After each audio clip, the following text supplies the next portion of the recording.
जननीं शारदां देवीं रामकृष्णं जगद्गुरुं पादपद्मे तयो श्रित्वा प्रणमामि मुहुर्मुहुः.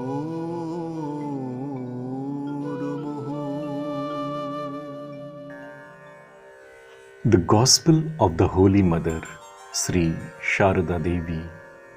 Reminiscences and conversations recorded by Swami Arupananda. Place Udbodhan, 15th April 1911. The mother was preparing betel rolls in the room to the south of the shrine. It was nearly 11 o'clock in the morning. When I went to her, she inquired about the boy who had come on the previous day. Mother asked, "Has he left?" Disciple: "Yes, he may stay for a day or two at the house of Dr. Kanjilal."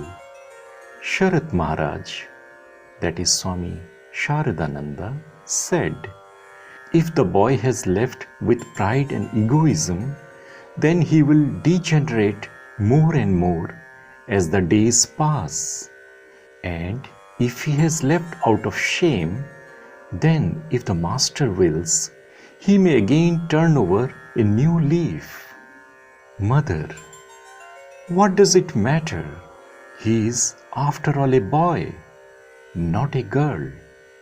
My child, it is easy to break. How many can build? All can criticize and make fun of him. But how many can bring him on the right path? Man is prone to weakness." Arupananda. Sharat Maharaj said, "It is possible for only a noble-minded person to live alone, while one with an impure mind becomes all the more degenerated thereby." Mother: "Why should he fear? The Master will protect him. Are there not many monks who live all alone?" Disciple: "Even Hriday Mukherjee lost the company of Master in the later days." Mother: "Is it possible for anyone to enjoy a good thing eternally?"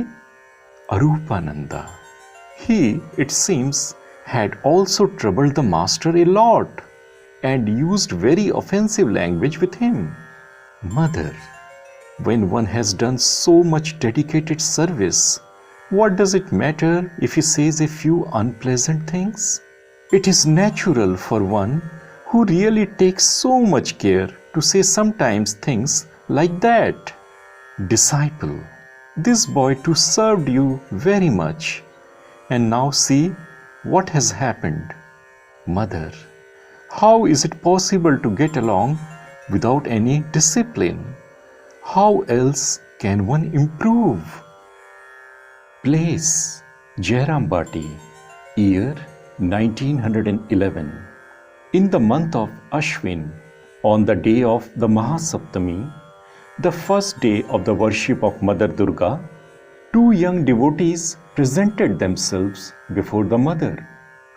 On the Mahashtami day, they offered lotus flowers at the feet of the Mother. One of them said, "Mother, please ordain me into the vows of sannyasa." The other young boy too joined in the request. The Mother smiled a little and said, "All in due course, children. Why do you worry?" The devotee persisted, "Mother, you must give us the sannyasa, give us the ochre cloth." The Mother now spoke a little seriously. "What will you gain by putting on the ochre cloth? What is so special in it? Neither of you has entered married life.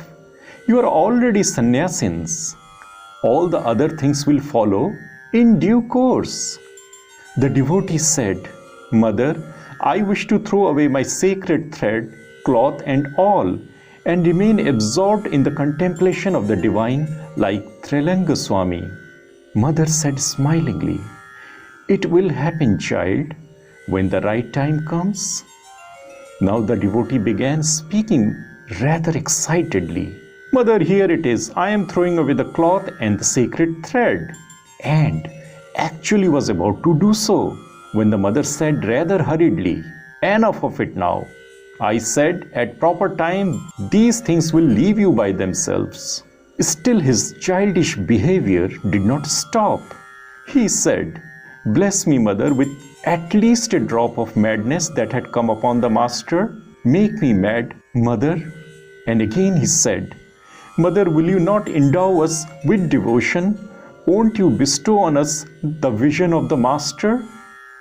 Mother said, "Everything will come to pass, my child, in due course." Both the boys went out of the room after prostrating themselves before the mother.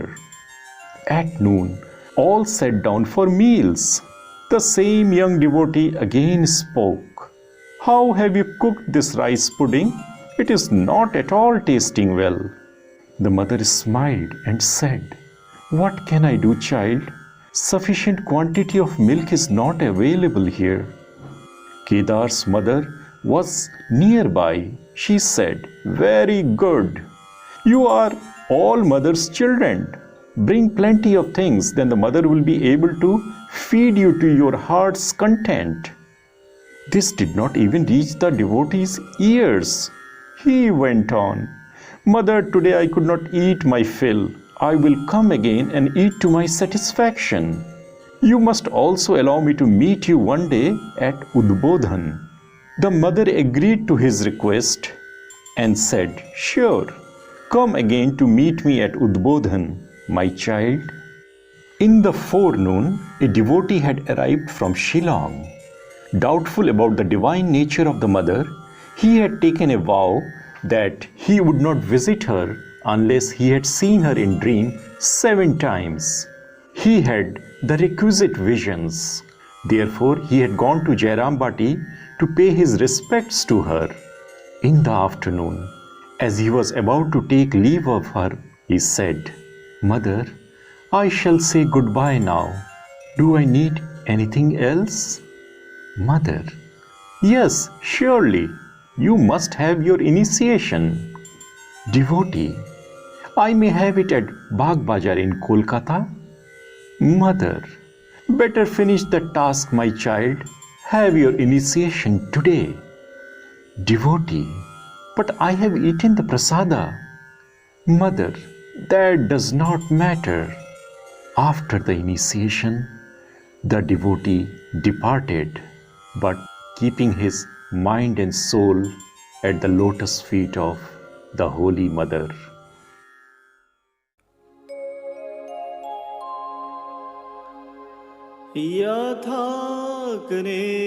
यथाग्नेर्दाहिका शक्ति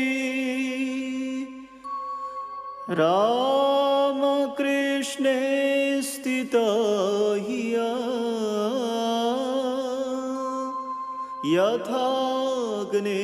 यथाग्नेर्दाहिका शक्ति रामकृष्णे स्थिता हिया सर्वविद्या स्वरूपां तां शारदां प्रणमाम्यहम् शारदां प्रणमाम्यहम्।